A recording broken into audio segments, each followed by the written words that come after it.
বিসমিল্লাহির রহমানির রহিম। ফকিরাবাদ যুব সমাজের উদ্যোগে ফকিরাবাদ বাইতুস সালাম জামে মসজিদের বাৎসরিক ওয়াজ মাহফিলে ইসলামী সঙ্গীত পরিবেশন করছেন বিশিষ্ট সঙ্গীত শিল্পী জনাব আব্দুল কাদের সাহেব।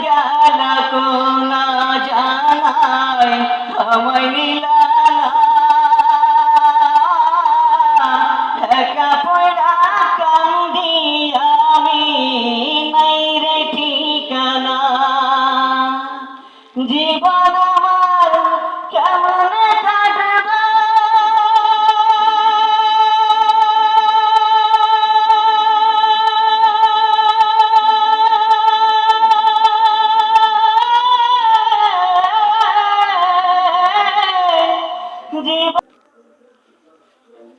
উক্ত ওয়াজ মাহফিলে বিশেষ অতিথি হিসেবে কোরআন ও হাদিসের আলোকে আলোচনা পেশ করছেন জনাব হযরত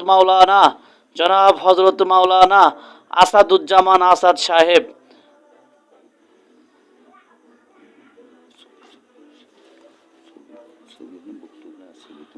আরও ওয়াজ করছেন জনাব হযরত মাওলানা হেলাল উদ্দিন আল আজাদ। সবাই দরুদ ইব্রাহিম পড়ুন। আল্লাহুম্মা সাল্লি আলা মুহাম্মাদিন ওয়া আলা আলি মুহাম্মাদ কামা সাল্লাইতা আলা ইব্রাহিম ওয়া আলা আলি ইব্রাহিম ইন্নাকা হামিদুম মাজিদ। আল্লাহুম্মা বারিক আলা মুহাম্মাদিন ওয়া আলা। উক্ত ওয়াজ মাহফিলে সভাপতিত্বের আসন অলঙ্কৃত করেছেন জনাব মাওলানা ইয়াসিন আলী গাজী। উক্ত ওয়াজ মাহফিলে আরও উপস্থিত ছিলেন অত্র ইউনিয়নের সম্মানিত ইউপি চেয়ারম্যান ও মেম্বার মহোদয়। আমাকে চাদর দ্বারা ঘিরে ধরো, আমার আশঙ্কা হয় আমি আর বাঁচবো না। আম্মা জান খাদিজা কই সাবধান, এমন কথা আপনার মুখে মানায় না, এমন কথা আপনি আর একবারও বলবেন না। আল্লাহ তাআলা আপনাকে ধ্বংস করার জন্য দুনিয়ার জমিনে পাঠায় নাই।